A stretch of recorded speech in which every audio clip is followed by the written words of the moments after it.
time for the big three. Three stocks, three charts, three trades. Ben Lichtenstein will take us through the charts. Here to take us through the trades, Alan Nuckman, Chief Market Strategist, BullseyeOption.com, joining us from the CBOE. Good to see you there in the thick of it. Your first chart here is talking about financials, looking at Citigroup. Alan, tell us about Citigroup.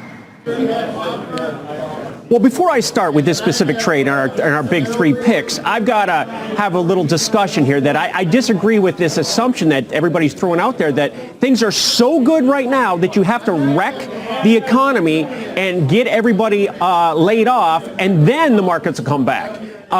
This Fed discussion that we've had day in, day out is really more about the destination than the journey. Who cares if it's a half a point or 3/4 of a point? The destination has always been rates are going to peak at 5% in the short term. Then they go down to 4.5% in 2023. And 2024, they're back down to 4%. So I disagree with all these assumptions that everybody's focused on every word the Fed says. Obviously, they're trying to play tough. But let's remember, the stock market bounced 10% off the lows. And the last time we had earnings season, we had a 20% bounce. Yeah, we've actually had that exact discussion because Jeremy Siegel, for example, has said, can you lower inflation without creating higher unemployment? These are the discussions that we've been having. Ben, you're smiling. We'll give you a chance to chime in before we get to Citigroup. Your quick thought. I'd agree with Alan. I think we could be focused on the, destination ultimately, not so much the individual stops along the way. But unfortunately, the Fed was unclear as far as what that destination is. They just said, look, it's further out than we thought it was going to be. So it kind of reminds me of taking one of those road trips with your kids in the backseat of the car, right? They're screaming and yelling, are we there yet? And you can say no a certain amount of times, but if you just keep endlessly saying no because you don't exactly know where you're going, I mean, you're all going to go crazy in the car. So I think the Fed's in a difficult situation, but I agree with, and Fed Chair Jerome Powell addressed that, but just the uncertainty in terms of where that ceiling comes into play, I think is what has investors a little bit on edge. Yeah, and we're not done until we're done. That's basically what they're telling us. So leaving us scratching our heads. So that being said, I was thinking of SMH, scratching my head, which is what my teenagers send me, these things in code. But that's exactly what I was thinking about. So let's talk about Citigroup. All right, so we're back to interest rates again. Interest rates have risen. That gives banks bigger margins. They're lending, they're paying on checking accounts, 0, and they're putting their money into overnight repo rates and getting, 4 or 5%. So there's money being made. Now, Citibank is something that's traded between 40 and 60 cents March. So 50 is an important midpoint pivot to keep an eye on. And here recently, in the last couple of months, it's been between 40 and 45, so a breakout of that targets 50. Now, 40 has been the low for the year. Now, the theme for today is the PE on this stock is 7. It's an inexpensive stock. Obviously, it can always get cheaper, but the risk reward is bullish for me here. I'm looking at the March 40 call, trading for about $6.50. It's $5 in the money. It's got 4 months of time, and it's only $75 more expensive than buying the January option. And if we just get back to that range top of 60, then this option gains 150%. Right. Okay. So what do you think about that? Because we are in this rising rate environment, direction being bullish. Ben? We are in a rising rate environment, and we've seen Citi benefit from that at least since the mid-October. It's been rallying. I'm a little bit concerned in terms of the longer term and some of the trend to the downside we've seen, which we'll look at in a minute. But first and foremost, you can see here from, recently around $40 up to $47. The daily time frame, again, kind of paints a little bit of a different picture here, though. You can see this is the rally we just looked at and how it's just a small piece of that bigger picture move seen since the double top back in the beginning of this year, and a series of lower highs coming into play. Now, I actually went ahead and just took a look at the daily time frame, and here you're looking at the double top from 70 down to, again, this $40 level. But I went ahead and extended this out a little bit, going all the way back to when we topped out at talking 80 back in June of last year. Here you can see 4 very well-defined areas of consolidation. I've got my eye on the possibility that we might just be about to form a top here right now. And if we start to come off again, if we exhibit some weakness, we could be forming potentially balance area number 5. Now, this is at this point possibly hypothetical. To Alan's case, I think if this was a breakout below 4 that was a failed attempt, then this would just kind of be one larger area of balance right now. And yeah, we could possibly work our way through 50 and work our way up to that targeted area that he's looking at. I think it was 58.60, but that's still a little bit of a ways off. And we need to get through the middle of that range if that's what's playing out here. Again, I'm a little bit more supportive of the bearish narrative, not so much the bullish, but taking a quick check on where things stand. Below the 50 as we've struggled to get above it with the broader market. Look at Citi hanging out, below the 200-day moving average, down 25% year to date. And, RSI not really providing any lean one way or the other. So unfortunately, I have to kind of just go with, continuation more likely than change and weakness probably expected rather than some sort of a big reversal here. Citi's been trending lower and it still looks like that's a valid working assumption. Shocker, Alan, shocker. Ben says he's doing a little more for the bearish narrative. Right, and I know Ben's saying not right now, but if we get above 50, then I think that his opinion could change. Now, I'm positioning myself so if we move above 50, that option play is going to be doing very well, and that'll be a confirmation for me. That's two different styles. I'm anticipating a move through 50 with a high probability play. Ben would wait, and I want to speak for him as I usually do. Ben will wait until it gets above 50, and then he'll green light it most likely. Okay.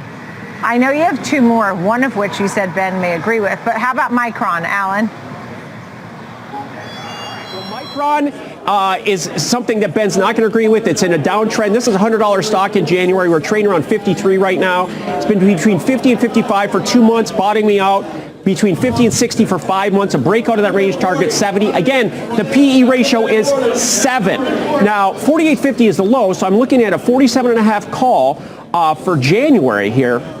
And we're looking for something that's got 4 months of time. And if we get back to that 70 level, which is a modest move in a stock like this, if you get a reversal and some short covering and some squeeze, and the tech market starts to see some buying again, then this option would gain 133%. All right, what do you think about that? What do you say about Micron, Ben? I think there were a lot of ifs in that, and you know me, I'm a price is king kind of guy. Alan, Nicole, I'm looking at a completely different situation than what we were just talking about in terms of the run-up as of recent. In Citi, you've seen a big move lower since the beginning of August, a bit of a double top around 65, bottoming out around this $40, $50 level, but you can see sideways in a range, 58 to 47, not providing a lot of conviction as of right now, but definitely not rejecting this attempt to, or this move lower that we've seen into this fall. Now, I just wanted to look at the daily time frame. Speaking of not rejecting and getting a little bit more along the lines of what we were talking about as far as Citi, right? We've seen kind of a similar pattern, a bit of a double top in the beginning of the year, migration of value to the downside. Again, 0 in terms of rejection. I did take a bigger picture look here at Micron. This is just the beginning of the year on. We're talking from 100 down to this $50 level, but here you can see this goes all the way back to 2016. And what I'm seeing here is a bit more of a, and this kind of is what got me a little concerned, a bit more of a wider range. You're talking, again, 100 to the upside. Lower extreme in this instance, though, is 30. And what I'm seeing here is a most recent attempt to kind of work our way through the middle of this range. That's a significant area as well, around that 65 level. A series of lower highs. I think, Alan, if we see further weakness here, if we were to take out that September low, it could open up a door, I hate to say it, but for further price decay down in that $30 level. Just quickly, guys, wanted to check in on Micron.